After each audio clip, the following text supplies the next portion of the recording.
Asdeqa, salam alaikum, bonjour ou bonsoir les amis. J'espère que vous allez bien partout où vous vous trouvez.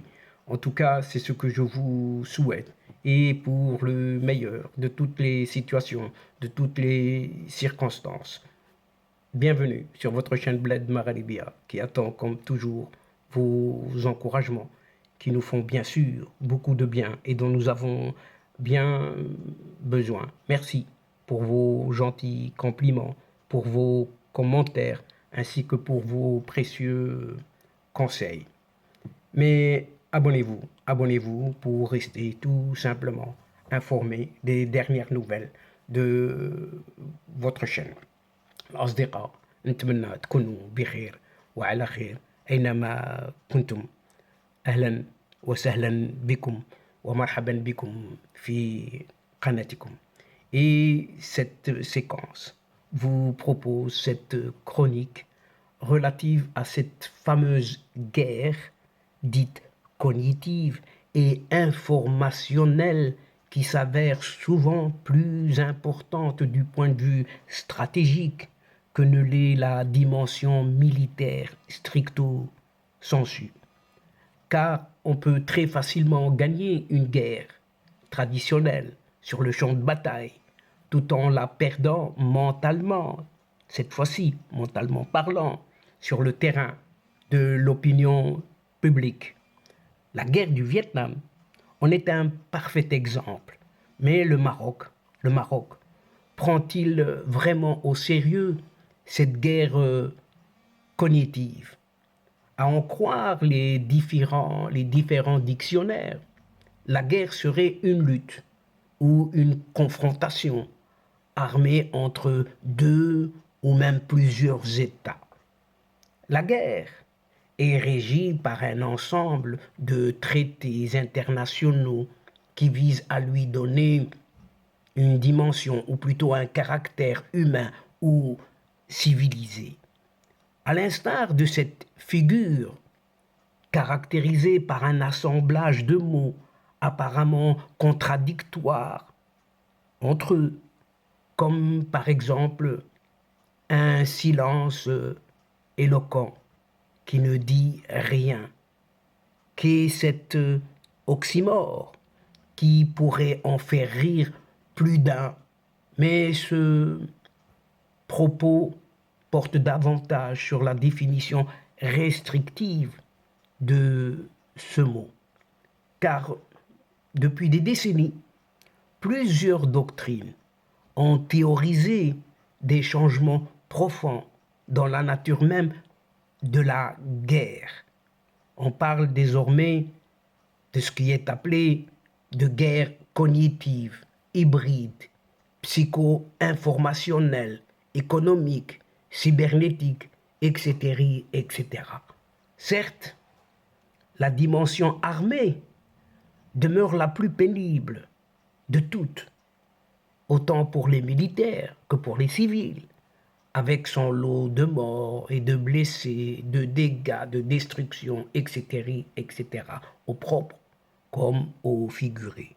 Mais la guerre cognitive et informationnelle s'avère, elle, souvent plus importante du point de vue stratégique que ne l'est la dimension militaire elle-même stricto sensu, car on peut très facilement gagner une guerre sur le terrain, sur le champ de bataille, tout en la perdant sur le terrain de l'opinion publique. C'est le cas de cette fameuse guerre du Vietnam, qui en est un parfait exemple.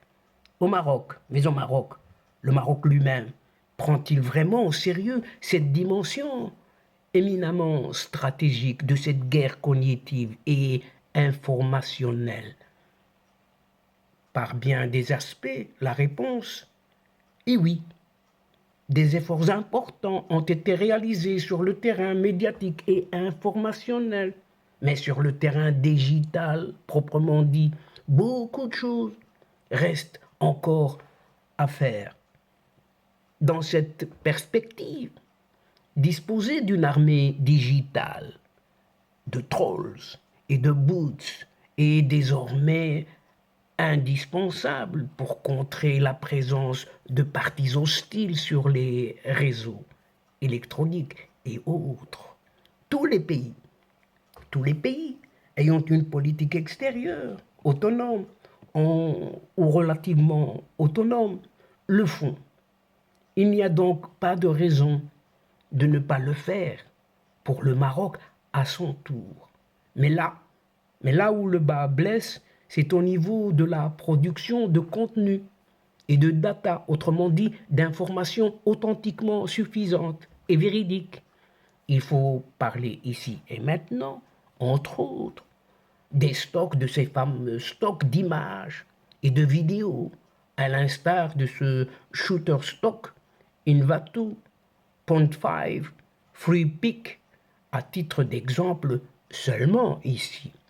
Si l'exemple paraît trivial, chers amis, détrompez-vous, car toutes les présentations officielles dans le monde économique, celui des entreprises, mais aussi ceux culturels et politiques, puisent leurs cartes sur ces sites partout. Et toute personne au Maroc travaillant dans l'infographie ou la communication sait à quel point il est quasiment impossible, ou du moins extrêmement compliqué, de trouver sur ces sites une carte du Maroc qui ne soit pas amputée, tronquée de son Sahara. Soi-même, il arrive de travailler, retravailler des cartes à l'aide de Photoshop pour restaurer visuellement l'intégrité territoriale du Maroc. Or, si les Marocains sont à juste titre très pointilleux sur cette question, les millions d'entrepreneurs et usagers de ces sites de par le monde prennent les cartes qu'ils y trouvent comme étant une vérité et une norme sans se poser la moindre question. Par conséquent, pas étonnant que des cartes amputées, tronquées du Maroc se baladent un peu partout, tous les jours, dans des millions de diapositives dans le monde.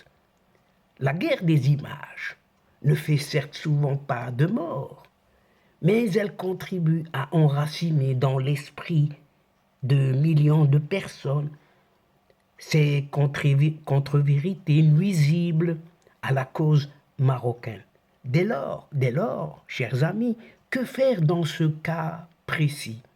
Premièrement, ces sites ne sont ni plus ni moins que des vitrines marchandes qui mettent en vente des images réalisées par des infographistes professionnels pourtant ou par des amateurs avertis, ce qui offre des possibilités aux Marocains d'investir ce champ en mettant massivement sur ces sites des cartes authentiques cette fois du Maroc. Cependant, on ne peut pas compter que sur des initiatives individuelles pour faire pencher sérieusement la balance en faveur du royaume du Maroc. L'État marocain lui-même doit sérieusement investir sur cette question et l'apercevoir du point de vue d'une guerre cognitive, informationnelle, que tout citoyen marocain n'a pas le droit de déserter du tout. Ce qui est valable pour ces sites l'est tout autant pour Wikipédia ou encore ChatGPT qui puise ces éléments de réponse dans la data ou autres données disponibles sur le web.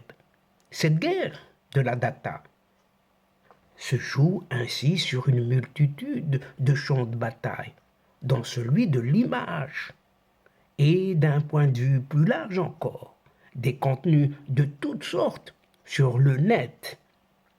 Et quant à la dimension cognitive ou psycho-informationnelle, elle n'est ni plus ni moins que le produit d'un ensemble d'agencements intellectuels et émotionnels réalisés à partir de la data disponible sur Internet, en l'occurrence, tout simplement si l'on peut le dire ainsi. Agir sur la data, c'est agir sur la structure mentale de ceux et celles qui épuisent leur réflexion. Ignorer cette même data, et d'autres le feront pour les autres, à savoir à la place des Marocains et des Marocaines. Et donc, chers amis, mesdames et messieurs, nous sommes arrivés tout simplement à la fin de cette séquence. Nous y sommes arrivés doucement mais sûrement. Et avant de vous fixer un autre rendez-vous à une prochaine fois, Inch'Allah, en vous retrouvant avec un immense plaisir. N'oubliez pas de vous abonner, de faire abonner vos proches, vos connaissances, vos alentours, là où vous êtes tout simplement, vos amis et pourquoi pas les membres de votre famille, afin de recevoir les toutes dernières infos via les séquences vidéo de votre chaîne, tout en vous remerciant bien évidemment pour votre participation, pour votre aide, pour votre fidélité, de nous suivre jusqu'au bout. Mais n'oubliez pas de partager, toujours partager, autant que vous pouvez le faire là où vous êtes, tout simplement. Partagez, partagez, toujours partagez. أصدقاء، وصلنا إلى نهاية هذه الحلقة، وقبل موعد للمرة القادمة إن شاء الله لا تنسوا الاشتراك لتصلكم الفيديوهات أخرى، ونشكركم كثير الشكر على المتابعة. L'instant, le moment est juste arrivé pour vous dire au revoir les amis et à la prochaine fois Inch'Allah. الأصدقاء السلام عليكم ورحمة الله وبركاته. مع السلامة.